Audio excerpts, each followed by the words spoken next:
Қайырлы кеш қыздар, бүгін біз корей капустасынан салат жасайтын боламыз. Ол үшін бізге қайнатылған ет керек, үккіштен өткізілген сәбіз 1 дана және де ұзыншалап туралған қияр керек. Содан соң барлығын салып, жақсылап араластырамыз. Дәміне қарай тұз себеміз.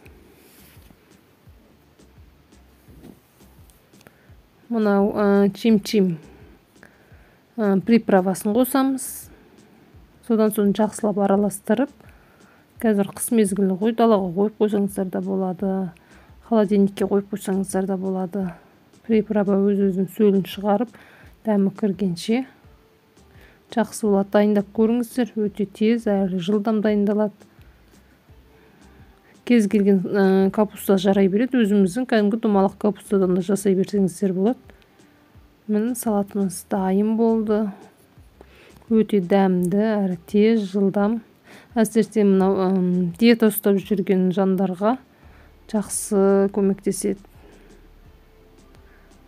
Мінекей салатымыз дайын. Ас болсын, жасап көріңіздер.